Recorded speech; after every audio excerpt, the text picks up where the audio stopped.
Welcome to Mid-Century Living, your weekly nostalgia podcast about the best of technology and culture from the mid-20th century.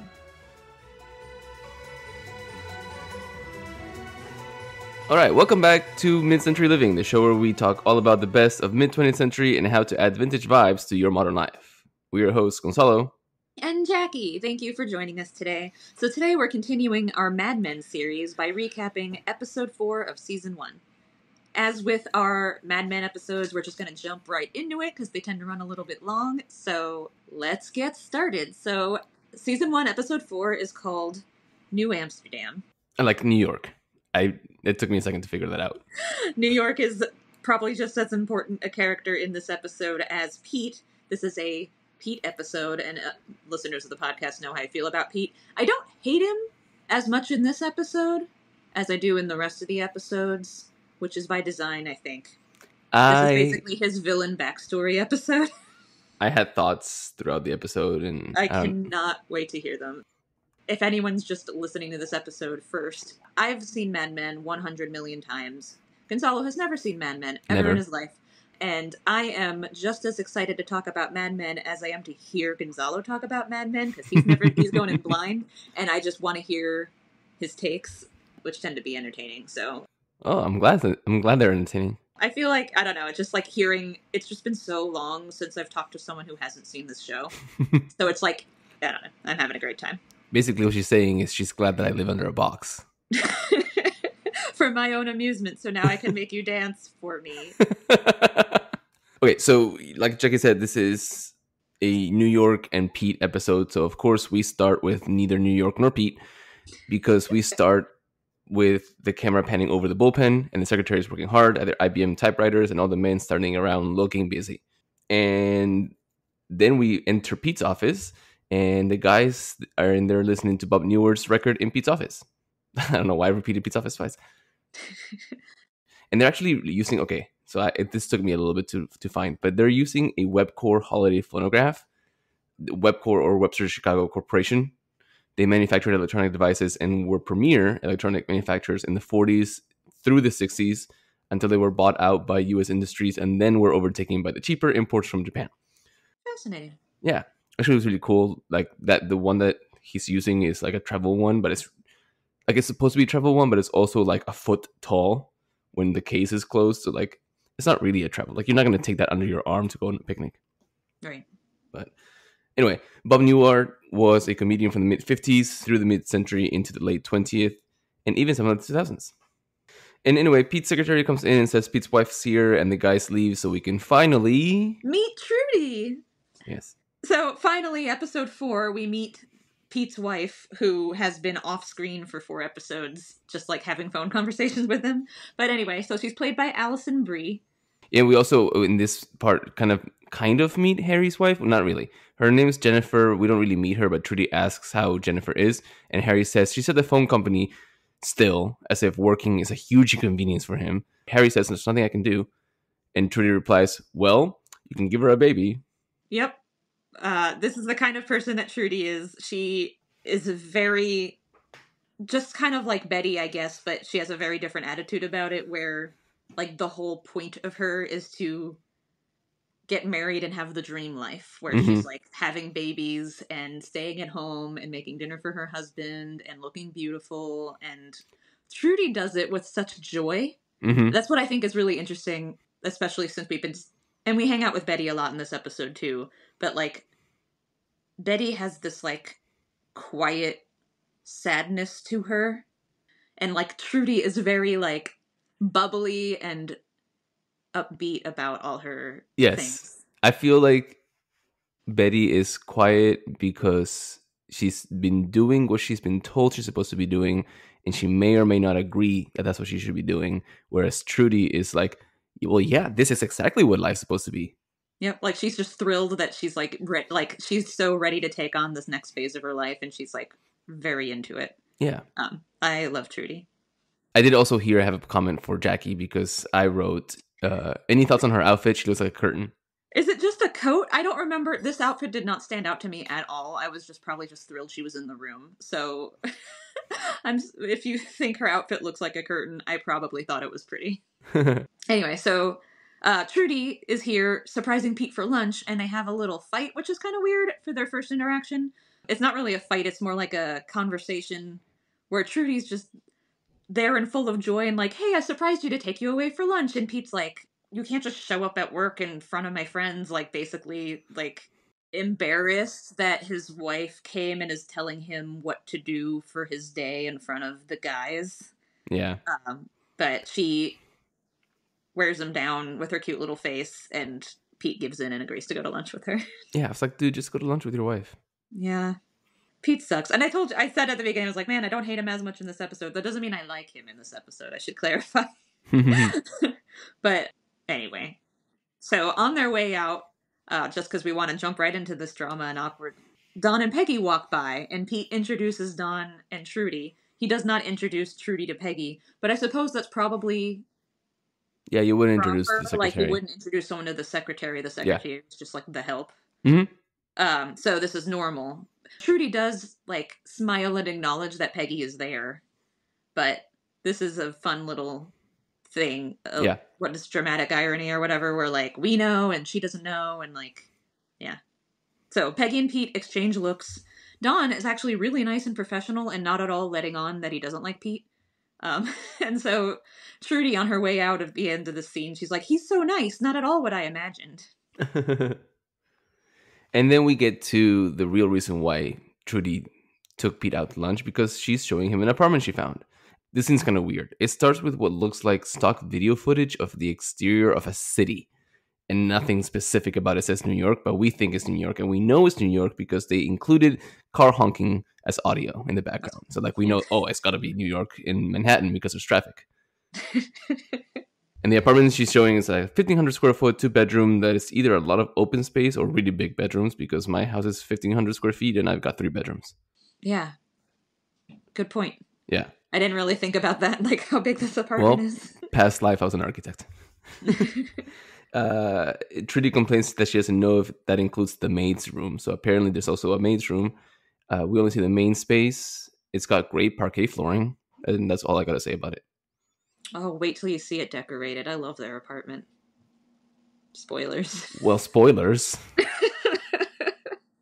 Yeah, so she mentions that it's on the market for $32,000, but the realtor says they can get it for $30,000, which is almost $327,000 in today's money. Whew. Which is more than a house in some places. It's more than a house in some places, and it's less than a house in very few places. So Pete's response to that is to mention that he only makes $75 a week, and then he says, I know you're not good at math, but that's $3,500 a year. But it's actually $3,900 a year. Yeah, so who's not good at math now, huh, Petey boy? And so his salary is, translated for inflation, $42,000 a year in today's money. Yeah. Which is not enough money to afford that apartment. No. He's not wrong. No. So Trudy is trying to manipulate him, which she does a lot in this episode, but she does it in such a cute way. Anyway, into borrowing money from one of their families. So stay tuned on more on that later. Yeah, and one thing she does to try to sell him on the place is say, oh, look, the sink. Oh, asks him, have you seen the sink in the master bathroom? It's the same as they had in the Pierre. So she's probably referring to the Pierre Hotel, which is in New York on 61st and 5th, which is on the southeast corner of Central Park. And we also know that their office is near Grand Central of Madison, so not far from there. It's an expensive and hoity-toity style hotel. Their smallest room today, which is a 300 square foot suite with a king-size bed, will run you an average of $600 a night. And that's in 2025. So it was very hard to calculate what today's money would be then. Like, every calculator I find didn't want to give me that information. They're like, oh, did you mean $600 in 1960? I'm like, no, I want it reversed. So $1 in 1960 is very, very, very roughly like $10 today.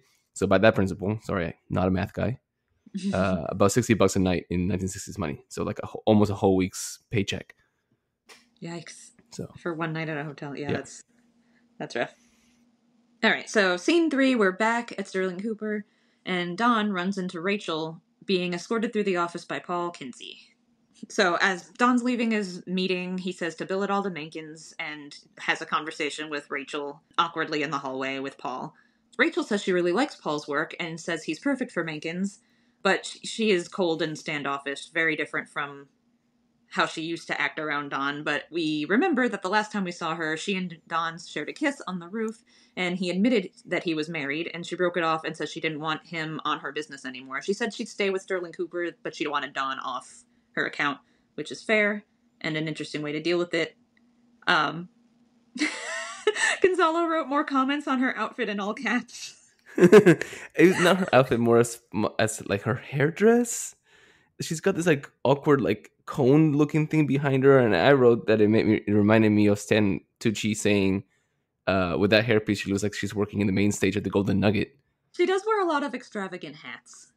It's a hat? I kind of like that about her. That these are her power hats, I think, because she only wears them because we saw her working at the store, and she was a lot more. But this thing is so. It feels like it was so big that like if someone's standing real close to her and she turns her head to the right very quickly, like she'll hit him. Yeah, but she wouldn't turn her head to the right very quickly because she's so graceful and poised. So she would just turn her head with enough warning that people could move out of the way. Anyway, so Paul tells Don that he'll let him show her out, and then so Don and Rachel have a conversation in private. Don tries like immediately to kind of stir things back up, but Rachel is having none of it, and good for her. Yes, and I love the lines exchange. He goes, "How are you?" And she goes, "I'm fine. My family's fine. The weather's been spectacular." So yeah, Rachel, the scene ends with Rachel turning Don down. Good for her. Hope she can stick to it. Yeah. And then we move into the Draper household, and Betty is reading her kids a bedtime story. I love that they go immediately from this external love interest straight to Don's wife. Like, it's a choice. It's just reminding us, like, don't root for Rachel. Yeah, root for Remember Betty. Betty and the children? Yes. Like, it's not subtle, but that's exactly right. Yeah. We're not supposed to like Don either, I don't think. It's just hard not to. He's the main character. Yeah. Anyway, Betty's reading a book called Nursery Friends from France, which is actually translated. It's a French book that's translated into English. And it was originally published in 1927, but also in 1956. So this is probably when the Drapers bought this book. It's a really cool book filled with really cool illustrations.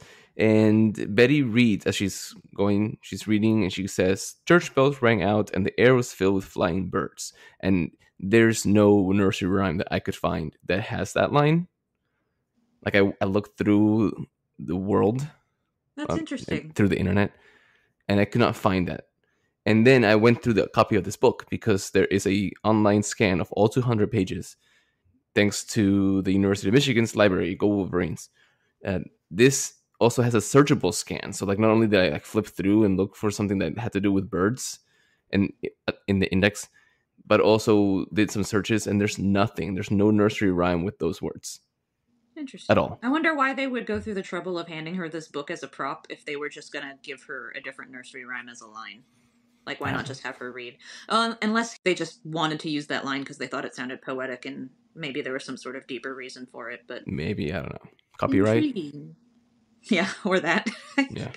It could be the simplest answer. Yeah. Anyway, the kids look like they're sharing a room, which is interesting. It is interesting. I feel like with a house that big and two different gendered children, they would split them up, but maybe there's too little.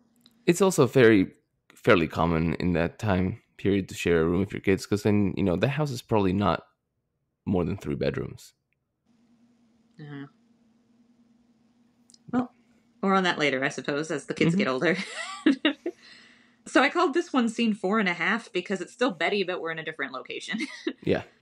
So Betty is out walking the dog past Helen Bishop's house. Yeah, and we pass some really great mid-century cars in the driveways as she's walking. Can't really tell what they are, but they look really cool. And also, at lawn, there's a radio flyer, which is not mid-century, but still cool, because the radio flyer wagons are from the 1920s. Oh yeah, there's good classics. So while she's walking by Helen Bishop's house, Helen's ex-husband is making a scene, knocking on the door and like yelling through the door, trying to get Helen to let him in. And then turns around and just starts talking to Betty, like asking if she could use her phone, which, remember, this is the 60s, so if he wanted to use her phone, he has to go with her to her house. Mm-hmm. And she's like, no, of course not. And he's like, are you serious? Like, he's shocked that she wouldn't just like trust him and let her into her house right now so he can get to his kids. Like, he's seeing this as like an urgent, like, what do you mean you're trying to keep me from like my children or whatever? And she's just like, I'm sure you're who you say you are, but I don't let strange men into my home. Yeah, and the way he said it, I couldn't tell if he said it the way he said it, like the tone made him sound like he knew her, or that he's like, "How dare you say no to a man?" Right. I think it's that. I think it's like, how dare you say no to a man, and like, how dare you say no to me trying to like, this woman's trying to keep me from my children. Why won't you help me in this situation? But he's Yeah. like, no, hell no. And like, of course, and good for her. Anyway, right answer. So she walks away with the dog all awkward. And then Helen comes to talk to Betty. Yes, so it's a little bit later, and we know that it's later because Betty has already changed to another adorable fluffy robe and nightgown combo. Jackie's so excited about this. I love the nightgowns. I'm indifferent. They're just like layers of semi-translucent drapey fabric, and it's like poofy sleeves, and like it ties at the neck, and she's got a like matching coordinating poofy like little fluffy nightgown underneath. I know, I love it. I love her stuff. Anyway, Helen is wearing another great casual outfit with capris, a button-down, and a chunky sweater. Very similar to the outfit that she wore, which was one of my favorite casual outfits in all time when we saw her at Sally's birthday party. She's also wearing a really cool watch. She's wearing a watch that's kind of rectangular, which is interesting because this style of watch is more popular in the 20s and 30s than it is during the mid-century. It's got a lot of Art Deco on it. The band is separated from the face with a hinge, hence the name hinged watch. Which points to the 1920s, and typically this is a space where jewels would be. You can't really see in the image of in my pausing of the show, if there were jewels or not. By the 1940s, women's watches became smaller and round due to limited materials because of the war. So I'm not sure when she was married, maybe the 50s, since it's the 60s and her kids are not too old. So this might be a secondhand watch. We don't know what he does. Well, we learn, but at this point we don't. Helen and Betty sit on the couch and have a drink and a cigarette, and Helen talks about why she and her husband broke up. He cheated. And Betty is being very aloof. Yeah, she aloof because it sounds a lot like Dawn's life. Because Helen says that her husband had friends in the city and had drinks at the club all the time, and Dawn has friends in the city and has drinks at the club all the time. Yeah, Helen just basically mentioned that like she realized that none of those friends were men. Yeah. And Betty makes a face, but it's still a little early to tell what that face is. Yeah. Don comes home from work. He looks in the room, says hello briefly and grumpily, and then immediately leaves. And then Betty says he has to go right upstairs and have complete quiet for a while. And I'm not sure if that's true or if she was just making an excuse for him being so grumpy. I'm feeling like it's the latter. Like, I think he was just like, he had that tone because he was like, why is their company over? It's like 9 o'clock at night.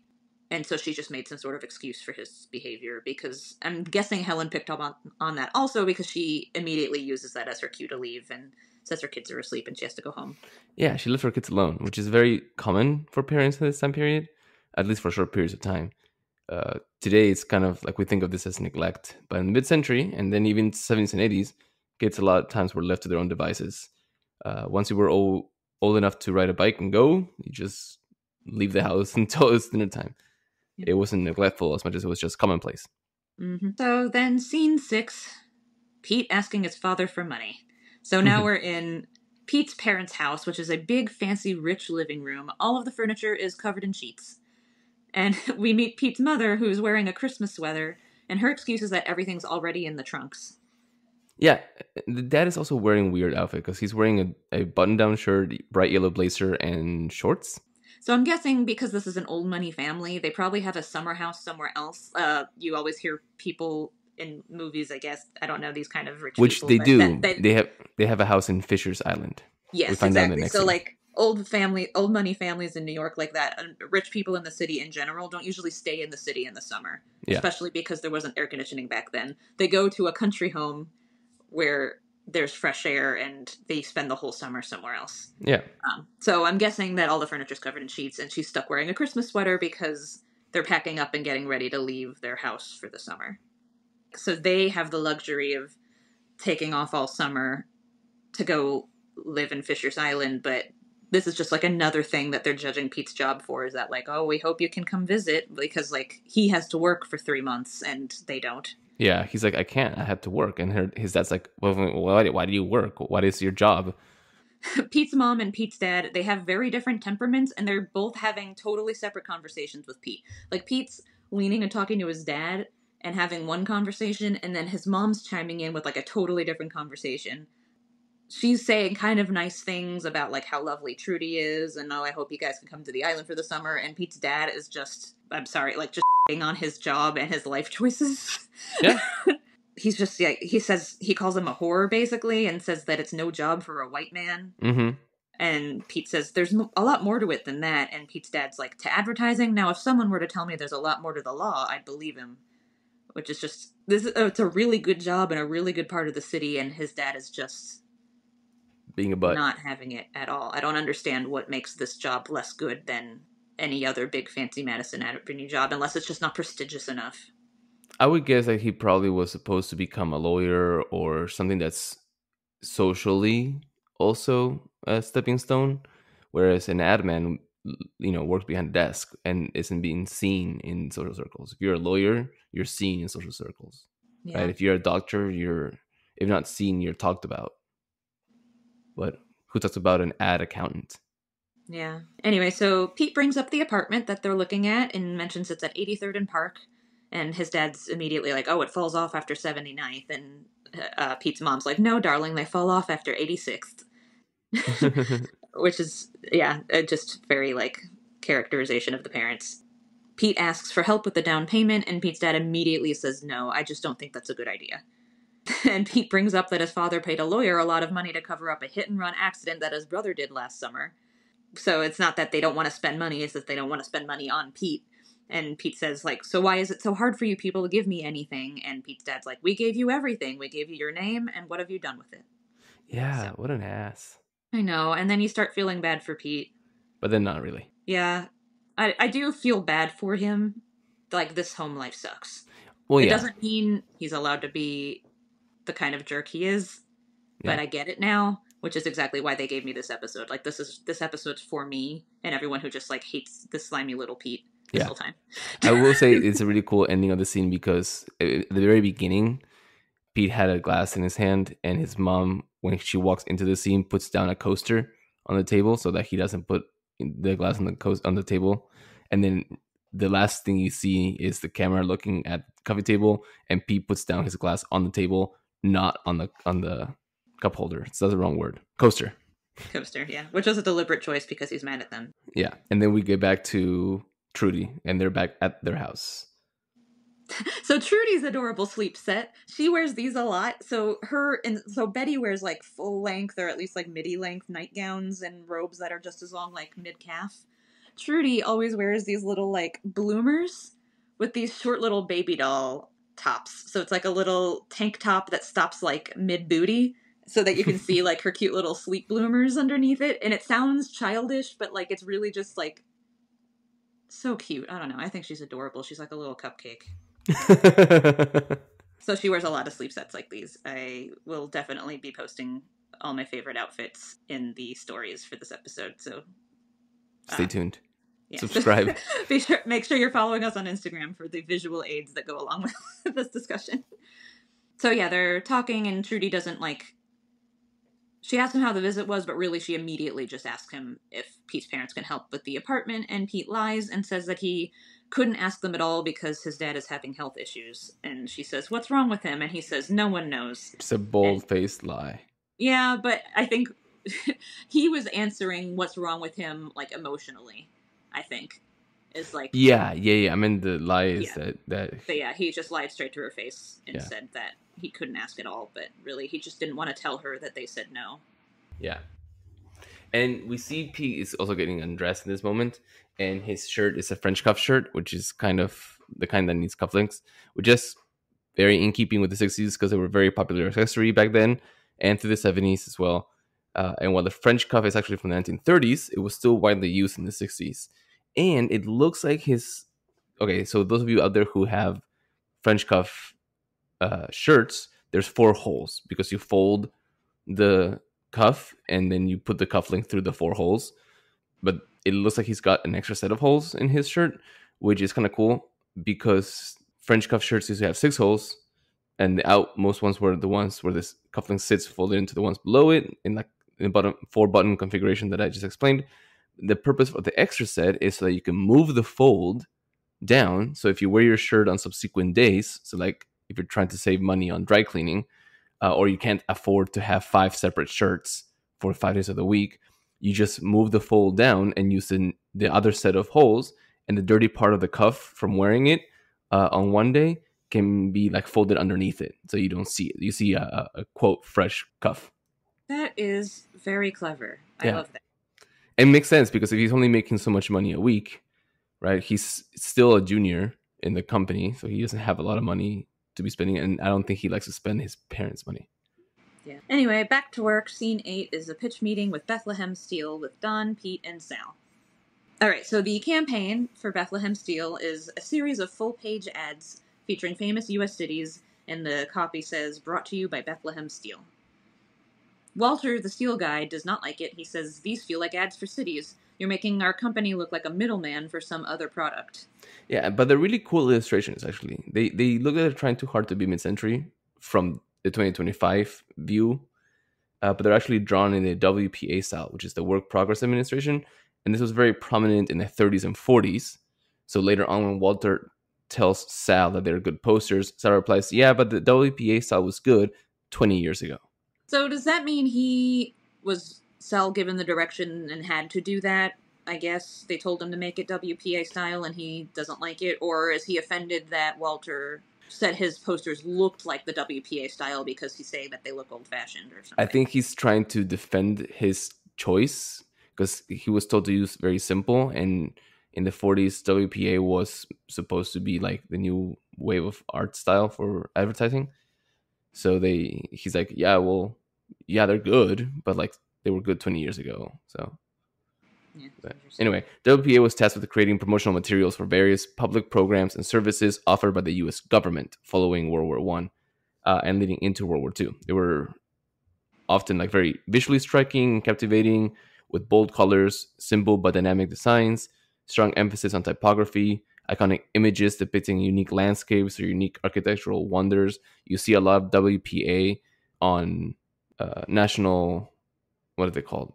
National parks. Yeah. And also in National Railway, back when we had Amtrak being more national. The Uncle Sam Wants You poster, that's WPA style as well. Yeah, it's a good one. Yeah. Anyway, so Don makes a sassy comment about how these feel like ads for cities. And so Don says, "Would you prefer a high beam on a plate with a pat of butter on it?" And Pete calls him out and says, "No need to get cute, Don." Funny. Don starts to fight for his pitch, but Pete cuts him off and goes straight into damage control mode and convinces Walter to stay in town one more night to hear a new pitch tomorrow. Yeah, this can't end well. Pete usurping. Yeah, so continues to be insubordinate, but like also he's just like stepping into this next phase of his job that this is something he's supposed to do with clients, but he gave up on this pitch a lot sooner than Don did, and he should be taking his lead from Don on when to do that. Oh yeah, so Pete tries to convince Walter by enticing him to a Broadway show, and he says there's a new one out called Bye Bye Birdie, which premiered on Broadway on April 14, 1960 at the Martin Beck Theater and then ran through 1961. So we're forced to agree that this episode falls somewhere between the early side of 1960s, right, April 1960, to 1961 October. Yeah, so Sal shows Walter out, probably also picking up on some cues that Don and Pete need to have some words, and Don and Pete immediately get into a fight. Pete says that Walter was never going to go for that idea, but Don says that Pete didn't prep him properly to like the idea. Pete goes off on how, I'm laughing because this is one of my favorite lines that Pete's ever said in the entire series, so Pete goes off on how he has ideas, and says, "Direct marketing, I thought of that. Turned out it already existed, but I arrived at it independently." And I think about that line a lot, like, but I arrived at it independently. Anytime anyone, like, it comes out more than you think. I don't know, just in society where people, like, think they came up with an idea that already existed. And in my head, I always hear Pete going, "But I arrived at it independently." And then we get a little bit of character backstory while Pete's yelling at Don. He goes on to explain that he actually thought he would be an idea man working for Sterling Cooper, but basically he got assigned to the accounts department. He says, "You people tell me that I'm good with people, which is strange because I'd never heard that before." So I'm guessing this could tie in a little bit to what we gathered from his dad's side of the conversation earlier, like how this is an undignified profession according to his family. Pete might have actually wanted to work here because he considered himself a creative. And he wanted to be in a creative industry, despite his family pressure to go into something boring and stodgy. Yeah. So this is him, like, going off on his own to follow his dream, and ends up being assigned into accounts. Yeah. Which is an interesting layer to Pete's character. But we learn why later. Yeah, we learn a lot about Pete later. Well, yeah, that too. Yeah, good point. He almost didn't even get this job if it weren't for... Ooh, yeah, layers. Okay, anyway. Everyone else, that was a moment. All right, so now we're back to the Draper house. Yes. Don is looking at his failed pitch artwork in the living room while Betty is cooking dinner. But Helen calls Betty to ask if Betty can babysit so that she can go volunteer for the Kennedy campaign. Yes. Helen is indeed wearing rollers. I wrote that in all caps. I love I don't know why you're yelling in all your commentary, but it makes it extra funny. This scene is really entertaining. It's just like some really excellent multitasking from Betty. So she's got a phone, a phone that's attached to the wall by a cord in one hand, and she's like smoking a cigarette and somehow draining spaghetti, like all at once with two hands. Yes. Meanwhile, Helen is also trying to multitask, not as successfully. She's making milk out of Carnation brand powdered milk. And this box is marked with the new magic crystals, which were introduced in the mid-1950s and promised to, quote, explode into fresh milk flavor instantly, even in ice-cold water, according to an ad from 1957. The claim is that these crystals dissolved instantly, not leaving any powdery residue like the, quote, other guys. Interesting. Did you ever eat Carnation or powdered milk growing up? I've never drank it. I've used it whenever I've made, like, baked goods. Yeah, I have some for that, too. Yeah. I never drank it as milk. But I have used it in a pinch to, like, make macaroni and cheese if I, needed a splash of milk and I didn't have any milk in the fridge. Well, what's interesting, and Betty will kind of talk about this in a little bit, but, like, you would buy fresh milk if you had the resources in the mid-century. Like, the powdered milk is more for, like, oh, I can't afford to have fresh milk, or I need to put my money somewhere else, or I can only afford so much fresh milk, but I've got kids who drink milk. So, like, I'm also going to supplement that with powdered milk. That is a good point. It does point out another difference in Helen being a single parent and Betty being more taken care of in a better position. Yeah. But anyway, Betty agrees to go help babysit as soon as she gets dinner on the table. So, cut to Helen Bishop's house. I hate this outfit, especially since we came from, like, two really great casual outfits. Helen's wearing a button-down dress layered over a turtleneck, which is such a severe look compared to her, like, awesome button-down blouse, chunky sweater, cigarette pants outfits we've been seeing. Betty, however, looks adorable in a cute shirtwaist dress and a petticoat and a granny cardigan. Well, Betty's just perfect all the time. Glenn Bishop, you might remember from Sally's birthday party, is also here, and he's playing the piano. And fun fact, I don't remember if I mentioned this before, but Glenn is played by Matt Weiner's real-life son, Martin Holden Weiner. Yes. Which is controversial on the Mad Men groups. A lot of people hate this casting.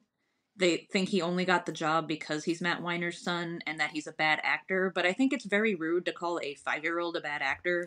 He's very awkward, but so are 5-year-olds. Right. I think it makes him real and yeah, like that awkwardness, I think really adds to the, like, the scenes to come. I think he was perfectly cast. Anyway. Helen apologizes for the mess, tells Glenn to stop playing the piano so he doesn't wake the baby. Remember, Glenn has a little sister. And then she tells Glenn no ironing. And Betty's like, no ironing? And Helen's like, oh, I give him 5 cents a piece. He loves doing it.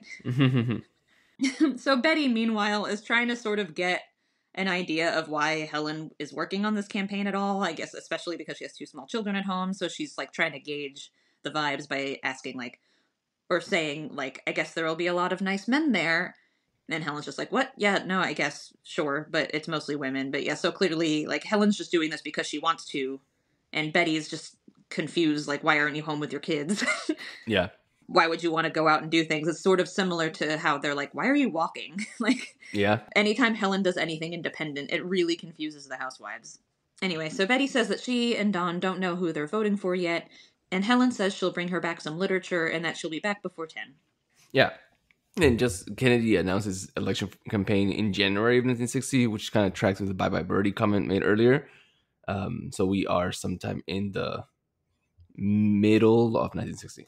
Yeah. So next scene, Pete and Trudy at dinner with Trudy's parents. Tom and Jeannie Vogel, played by Joe O'Connor and Sheila Shaw. Other millennials might remember Joe O'Connor because he played Clarissa's dad on Clarissa Explains It All. I don't.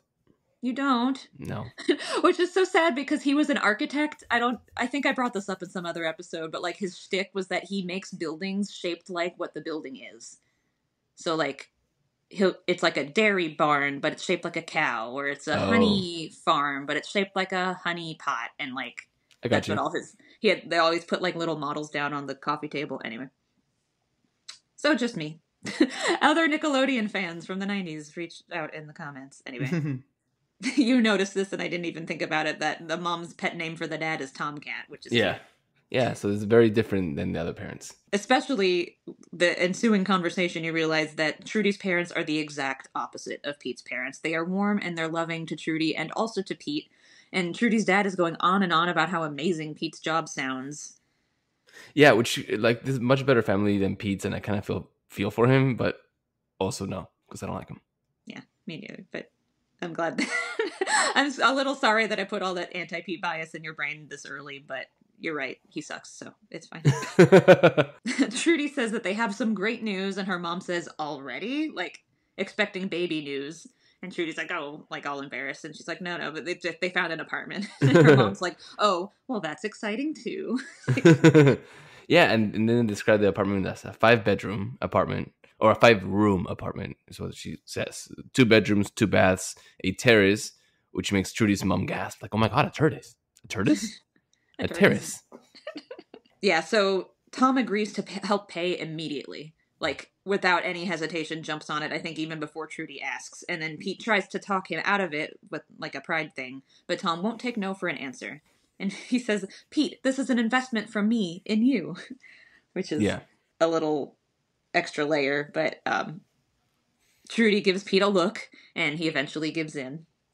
Yeah, and then we get our first fade transition of the episode into the cab, and Pete is really uncomfortable about taking out such a large loan from family, worried that they might get too involved in their personal business now that they have a financial stake in the relationship, or in the apartment. Trudy points out that Pete was very willing to take money from his parents, but Pete justifies that by saying that that's his parents' money and that it's his money he will get eventually. So Trudy's like, well, same for me. Mm-hmm. Pete is being a huge baby, and Trudy is being equal parts really sweet and manipulative. I think she's his perfect match. Like, she can really handle him. She handles him. Like, that's the way it is. Also, I love how, like, both these families just kind of swim in money, apparently. I mean, we know that, well, we don't know yet, but we will know that Pete's is literally swimming. Well, not really, because the money's all gone.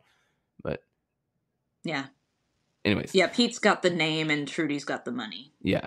They are a good match on paper like that, too. But I also think that they're good matches personality-wise. Yeah. So Trudy's like, driver, turn on park, to obviously to get to the apartment that they want to buy, or they're going to buy, just to see it, I guess. Which is something you would do. Like, if you're like already set on getting it, you're going to drive it through or buy it as much as you can. Anyway, when they turn...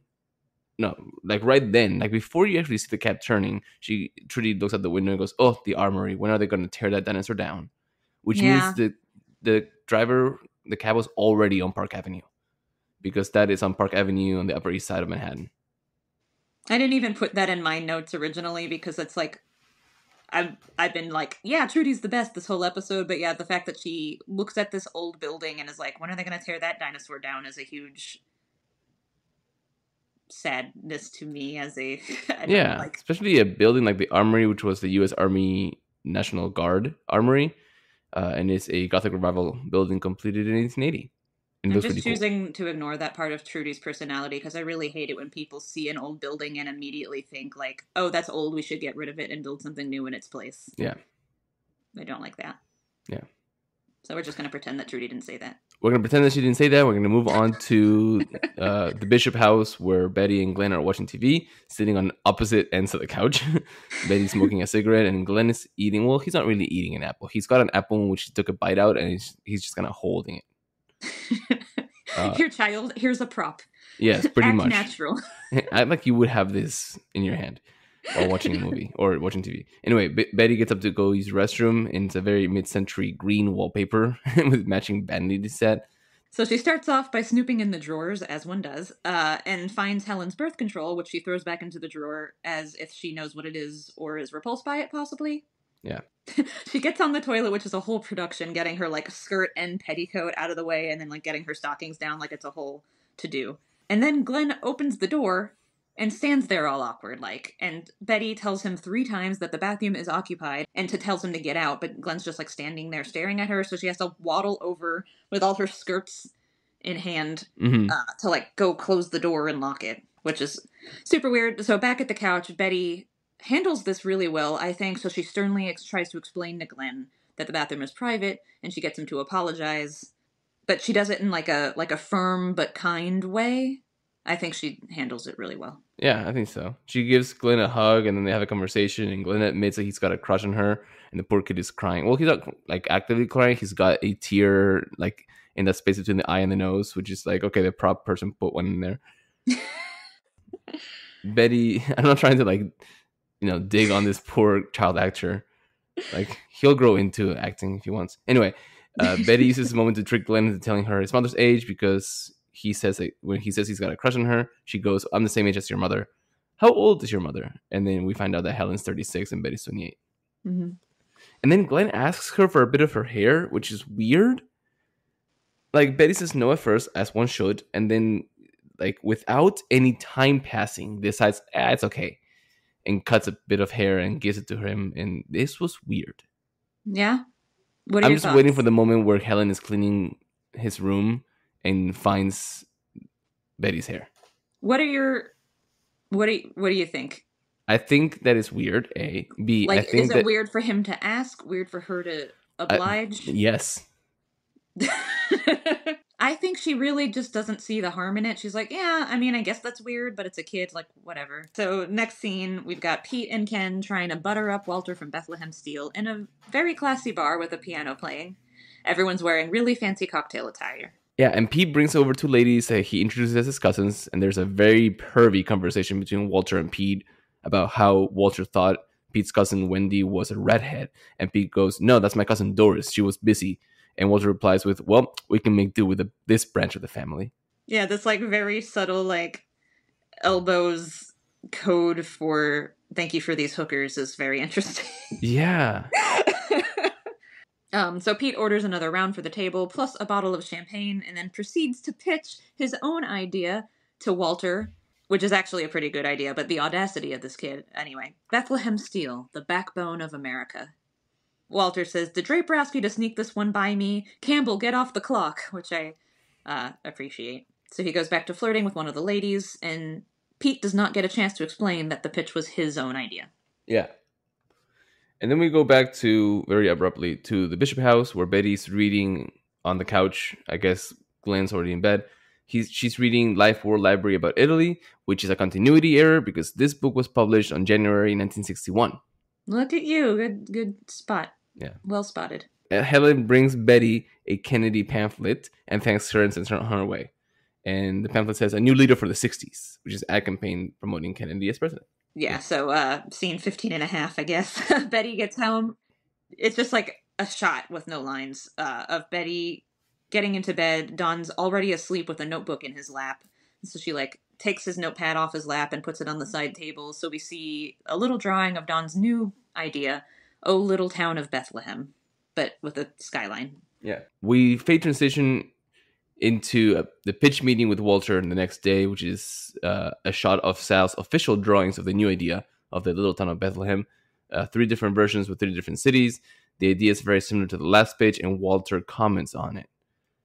Don explains that he's sticking to the original idea, but using the feedback from the last meeting to get across the small town feel that Walter wanted. And Walter goes crazy.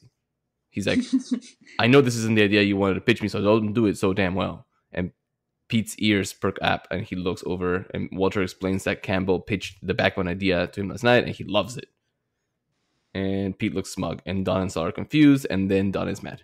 Once Walter leaves, Pete says something whiny about he had a great idea, and then Don got the credit for it, and Don fires Pete. And honestly, he deserved it.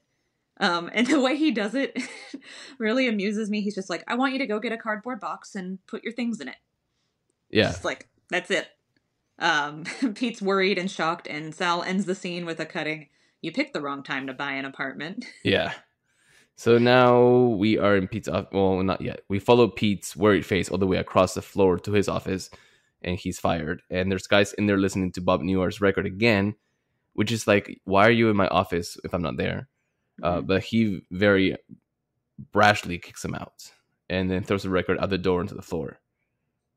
And his secretary, Hildy, acknowledges that the record was being thrown out, but doesn't seem to care or doesn't stop. She basically is like, okay, and keeps doing her work as if Another the boss woman man's in Pete's life who just like knows exactly how to handle him. She is not fazed by anything. Yeah. She's always just so cool, and just when Pete does weird things like throw a record out the door, she's just like, all right, and just like does her job.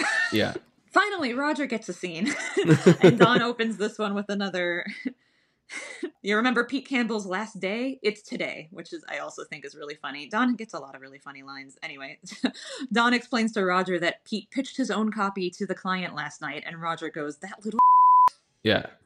And we kind of go back to we cut back to Pete drinking in his office, and he's upset and he's crying, and that's all we get from that. And then we go like a fade transition again into Betty's therapy session. She's laying on the couch, which happens to be, and I don't think I talked about this last time, but she's actually laying down on a Mies van der Rohe chair. Well, actually, she's actually laying down on the what's called the Barcelona daybed or the Barcelona couch. We talked about the Barcelona chair in our episode about 4 mid-century chairs to sit on, which we'll link in the notes. And this is so the couch is actually a hardwood frame with 72 individual leather panels cut, hand welted, and head tuft, then buttoned together, all from a single height. Whoa. And it sits on 4 tubular steel legs with a stainless steel polish. And the couch was part of the collection Mies formerly granted Florence Knoll the production rights to in 1953, and even won the Museum of Modern Art Award in 1977. Yeah, so this is some interesting characterization of the way Betty's brain works. She's sitting there or laying there in therapy, chain smoking, and talking about how she feels sorry for Helen, having a sad little job at the jewelry store, and having frozen food in the fridge, and how exhausted she looks. Mm-hmm. And she says, honestly, I think she's jealous of me. I've seen it before. I was in a sorority. Yeah. Betty's making all of the things she's gone through this week all about her, but honestly, that's fine because it's therapy, so it's supposed to be all about her anyway, and I'm sure the therapist is learning a lot about how Betty's brain works today. I thought the therapist looks like he doesn't care at all. He looks bored, like he might as well be doodling. Like he's writing stuff down on that pad, but he might as well be playing tic-tac-toe with himself for like and I put it next here. Anyway, we go back to the office. Don and Roger go to Cooper's office, and they take their shoes off before entering. And we notice when they do that Roger is wearing lifts in his shoes. And there's a very funny moment in which Don like looks to his right and then looks down, and like you can tell that he's saying like, "Huh, you do that?" And then Roger like looks a little bit like, "Yeah, that happened. Don't say anything." And then they walk in the room. So anyway, basically they're trying to tell Cooper that Pete's fired, but Cooper explains that they can't fire Pete because of who his family is. So it turns out Pete's mother was Dorothy Dykeman Campbell. The Dykeman family used to own nearly everything north of 125th Street. Basically, Cooper doesn't want this famous New York family complaining to all their other famous New York families about how poorly Sterling Cooper treated their son. So, yeah. Don says he's more valuable to the agency than I am, and Cooper's like, there's a Pete Campbell at every agency out there. Which he replies with like, well, can we get one of them?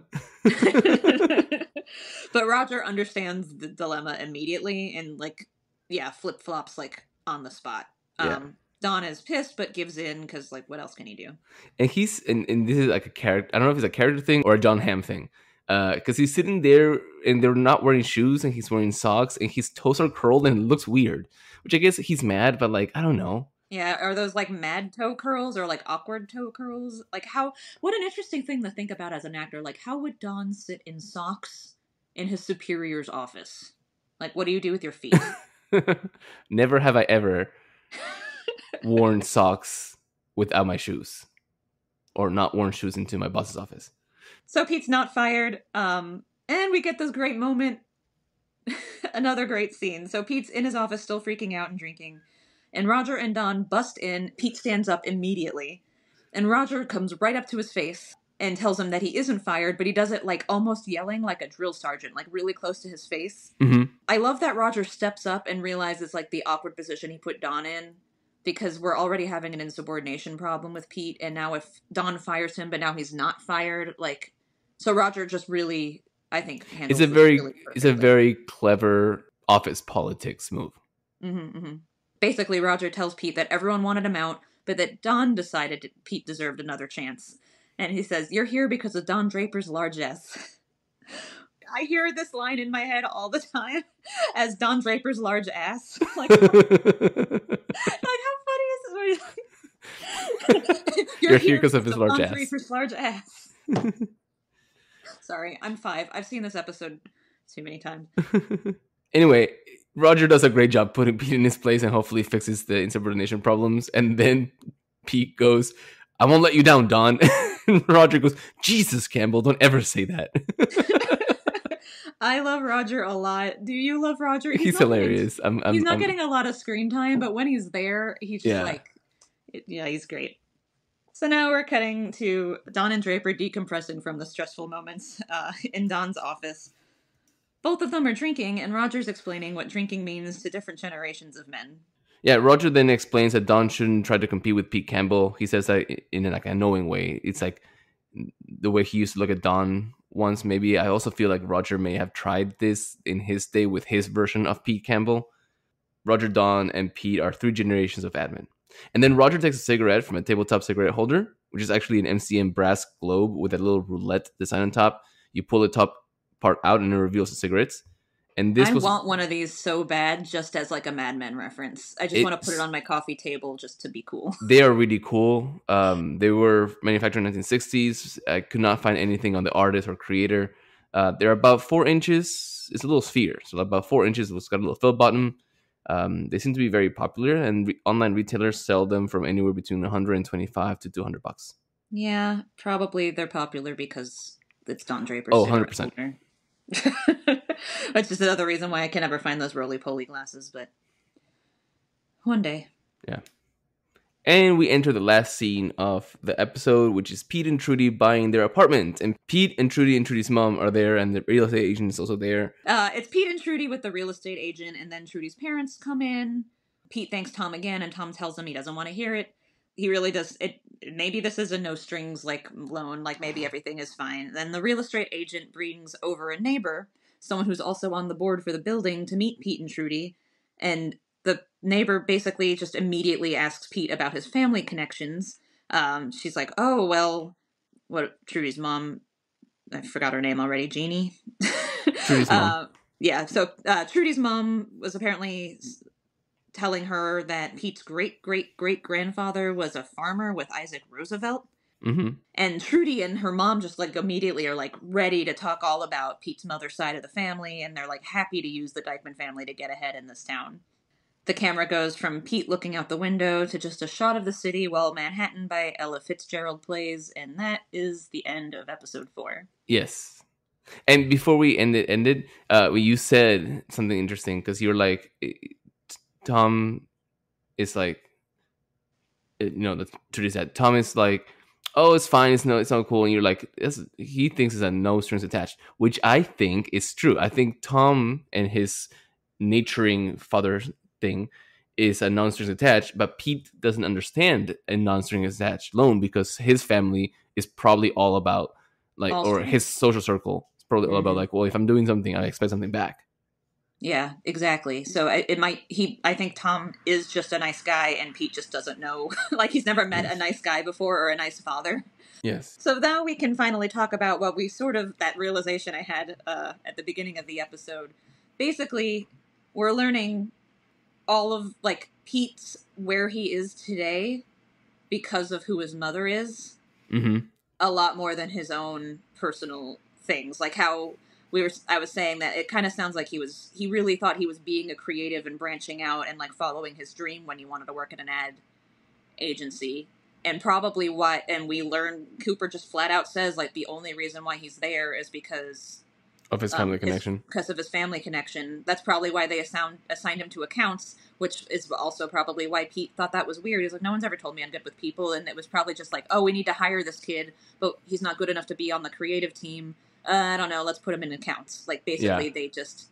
And then probably the money was fine enough, but if it's a competitive market, which I'm sure Manhattan real estate is, Pete's family probably didn't hurt in the apartment deciding to let... Yeah, like especially if it's like a co-op type place that the kids decide, oh, we want this tenant, we don't want this tenant. Right. They tend to be very like hoity-toity, like, oh yeah, of course we're gonna keep this guy because his family name. Interesting layers. You almost feel bad for the guy, but not quite. But really, at least we kind of understand a little bit. That's the thing. It's like, so a lot of him trying to do things on his own ends up not mattering because things are just kind of going to fall in place for him anyway, which has layers on its own. It's like an onion, this character. Okay, Shrek. Any more thoughts on the plot before we just get to our who is your favorite character of the episode chat? No, no, just ask me. All right. Since we're closing all of our Mad Men episodes with a favorite character segment, Gonzalo, who was your favorite character in this episode? So it definitely wasn't Pete, but it was also Pete. And also Roger. Mostly Roger, but kind of also Pete. I don't know how I feel about Pete. Okay, I feel bad for the guy in like, I'm a human, right? And like, I've got feelings. I'm not a stone. So like, I feel bad for the guy because like, no one wants to grow up in a house where you're not loved. And it sounds like he grew up in a house where he wasn't really valued for being him. He was just valued for being the son of the family. And when he decided to not be part of the family and, you know, blaze his own trail, he got shunned, essentially. He's still a member of the family, but he's just there. Yeah. So I feel for the guy, but also like, I don't know. He seems like a kiss ass at work, and I don't like that type of person. I mean, all we can hope for now is that this experience and the talking to he got from Roger will keep him from being just like so awful at work. Yeah. At least maybe now he'll focus on his job a little bit more and try to fit in a little bit better. Yeah. Like, I feel like he's been put in his place a little bit, and maybe he'll be a little bit more responsible moving forward with his job duties and everything. I'm hoping that's what happens. Yeah, I guess we'll find out. Yeah.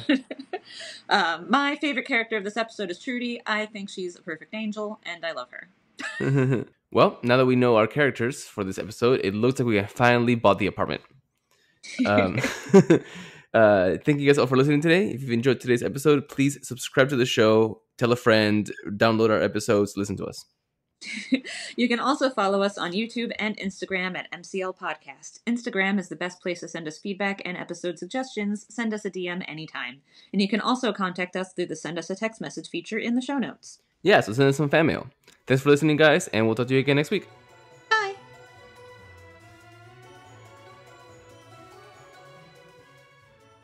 Thank you for listening to Mid-Century Living. Please subscribe, tell your friends, and leave a review. We're available on Apple Podcasts, Spotify, or wherever you listen to podcasts.